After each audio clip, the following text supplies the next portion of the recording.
El otro día se me ocurrió la idea de qué pasaría si enfrentamos a las mejores selecciones de la historia. Así que en este video voy a hacer pelear mano a mano a los mejores equipos nacionales de todos los tiempos. Desde la Brasil del 70 hasta la Argentina de Scaloni. Pero primero les voy a contar las que para mí son las 16 mejores selecciones de toda la historia. Vamos a comenzar mencionando a Brasil, que es el país que más equipos va a aportar a este Super Mundial. Por lo tanto vamos a comenzar mencionando la Brasil del 58, la de Garrincha. Después está la Brasil del 70 de Pelé. Después está la Brasil del 82 de Zico. Después la del 94 de Romario. Y por último la del 2002, la del gordo Ronaldo y Ronaldinho. Por Francia vamos a incluir la Francia del 84 comandada por Michel Platini. Y también la del 98 comandada por Zidane. Por Argentina vamos a incluir la del 86 del Diego. Y también vamos a mencionar la actual campeona, la Argentina del 2022 comandada por Messi. Después tenemos a la Hungría de los 50 de Puskás, la Holanda del 74 de Johan Cruyff, la Uruguay de los años 20-30 de José Nasazzi y la del 50 de Juan Alberto Schiaffino. Después tenemos la Alemania del 74 de Gerd Müller y la del 2014 de Toni Kroos. Y por último, la España del 2010, comandada por Iker Casillas. Una vez hechos los sorteos, las llaves quedarían así. El primer cruce es la Brasil del 58 contra Alemania 2014. El segundo es Argentina 2022 contra Uruguay del 50. El tercer enfrentamiento es la Brasil del 82 contra la Holanda del 74. El cuarto cruce es la Francia del 98 contra la Hungría del 54. Ya en la segunda mitad tenemos a la Brasil del 70 contra la Francia del 84. Después la Brasil del 2002 contra la Argentina del 86. El séptimo cruce es el Uruguay de los años 30 contra la Brasil del 94. Y por último, la España del 2010 contra la Alemania del 74. Desde ya les digo que es muy difícil elegir un ganador en cualquiera de estas llaves, pero bueno, es un juego, así que vamos. El equipo de Vicente Feola, que era ofensivamente una máquina contra la Alemania de Löw, que era extremadamente sólida, fuerte en defensa y tácticamente muy pero que muy ordenada. Pero yo creo que Brasil la superaría no por mucho. Es para mí un 1-0 con gol de Garrincha, así que en este cruce el ganador sería Brasil.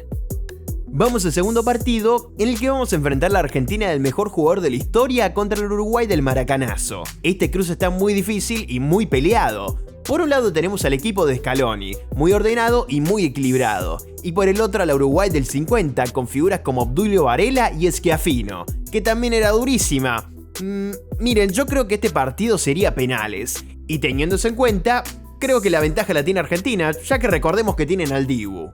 En el tercer partido también tenemos un cruce de titanes, otro extremadamente difícil. La Holanda de Rinus Michels, comandada por Cruyff y el fútbol total, contra el Brasil de Zico, Sócrates y Falcao.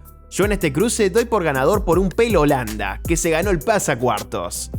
Ahora sí, vamos con el cuarto partido, la Hungría de Puskás contra la Francia de Zidane.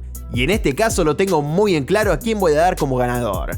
Este partido para mí lo gana el equipo de oro, Hungría. Pasemos a la segunda mitad, en la que vamos a enfrentar a la Brasil del 70 contra la Francia del 84. Dos equipos con muchísimo talento, pero que tengo muy en claro quién ganaría. Y esa no puede ser otra que Brasil. Tostão, Rivelino, Pelé, Gerson y Jairzinho harían un festín de goles contra Francia. En el sexto enfrentamiento vamos a cruzar a la Argentina del 86 contra la Brasil del 2002. En el que se enfrentará el Brasil de Rivaldo, Ronaldinho, Ronaldo, Cafú y Roberto Carlos contra la Argentina de Maradona. En este caso estaríamos enfrentando a una selección repleta de nombres importantes, con una defensa espectacular y con un contraataque letal, contra la Argentina comandada por el jugador que demostró la mejor actuación futbolística en un mundial en toda la historia. Y creo que eso es determinante, por lo cual voy a dar ganador a la Argentina del 86. Pasemos a la anteúltima llave, en la que vamos a enfrentar al Uruguay que ganó los 2 oros olímpicos organizados por la FIFA y el primer mundial de la historia, contra la Brasil de Romario y Bebeto. Y en este caso la diferencia de juego es muy distinta, considerando los años que se llevan, pero creo que la jerarquía de la primera gran selección superaría a Brasil y su juego. Vamos con el último cruce, en el que vamos a enfrentar a la España del 2010 y su su tiki-taka, contra la implacable Alemania de Gerd Müller y Beckenbauer. Es muy pero muy difícil elegir un ganador, yo creo que empatarían, por lo cual se llevaría tiempo extra, donde tengo clarísimo que ganaría España. Así terminaron los octavos de final y nos vamos derecho a los cuartos, donde arrancaríamos tranquilos, enfrentando a la Brasil del 58 contra la Argentina del 2022. donde por más que me duela, doy por ganadora a la selección brasileña. Yo creo que Garrincha y Pelé superarían a la defensa argentina, y defensivamente yo creo que Djalma Santos, Bellini y Nilton Santos neutralizarían el ataque argentino. Y en caso de no hacerlo, tienen que vencer al mismísimo Gilmar, por lo cual doy como ganadora a Brasil. En la segunda llave nos encontramos con un choque de estilos revolucionarios, la Holanda del 74 contra la Hungría del 50. Y acá, aunque también me estaría costando decir un ganador, creo que el equipo de Michels lograría encontrarle la vuelta con su fútbol total, y eliminaría a los magiares y su equipo de oro. Lastimosamente la siguiente llave salió así, le tocó a la Argentina de Maradona enfrentarse a la Brasil del 70. Va a ser un partido lleno de goles, porque la defensa brasileña del 70 no es la mejor, y Maradona estaba en su prime. Pero creo que al final Brasil lograría superarla, seguramente con un resultado como 3-2 más o menos. Y vamos a cerrar con el último enfrentamiento, entre las que se llevan 80 años, la Uruguay del 30 contra la España del 2010. Y en esta oportunidad yo creo que España tiene las herramientas justas y necesarias para superar tácticamente a la física y dura Uruguay, por lo cual España pasa a la semifinal. Vamos a las semis, vamos a cruzar la Brasil del 58 contra la Holanda de Cruyff. El alegre fútbol de los brasileños no creo que alcance para superar al fútbol total.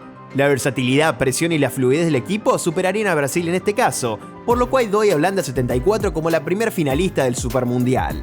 Por el otro lado, no me quedan dudas que en un cruce entre la Brasil del 70 y la España del 2010, creo que en este caso la solidez de España no tendría ni la más mínima chance ante la Brasil de Zagallo. La selección de los 10, si no entraban por un lado, entraban por el otro. Sí o sí le encontrarían la vuelta a la solidez española, por lo cual creo que ganarían y pasarían a la final. Y así llegamos a la final. Se enfrentan las dos mejores selecciones de la historia, la máquina holandesa de Johan Cruyff contra la mejor selección de la historia. De hecho ya se enfrentaron en el 74, partido que ganó Holanda 2-0, pero ya esa versión de Brasil estaba desmejorada y sin la mayoría de sus figuras, por lo cual no es parámetro. Con diferencia que el partido, este Brasil tenía muchísimo poderío ofensivo, demasiado a mi gusto. Yo creo que no hay defensa que aguante tanto, y menos 90 minutos, imagínense 120. Pero sería durísimo, si tuviera que dar un pronóstico diría que terminaría 2-2 el tiempo reglamentario, yéndose a la largue, donde Tostao o Pelé aparecerían y pondrían el 3-2 final a favor de la selección brasileña, llevándose la gran final de finales. Pero quién sabe, el fútbol es el deporte más lindo del mundo, y todo esto son solo suposiciones, cosas que no todo el tiempo se cumplen en el fútbol. Por suerte. Gracias por ver el video hasta el final, me encantó poder enfrentar a todas estas selecciones y hacer este video. Como siempre te agradezco muchísimo por todo el apoyo que le dan al canal y les quiero contar que ya somos casi 40.000, así que les agradecería si me ayudan a llegar a esa meta. Pueden ver mi video analizando el juego de una de las figuras de aquella Brasil, el gran Tostao. Nos vemos en el próximo video y como siempre te mando un abrazo de gol.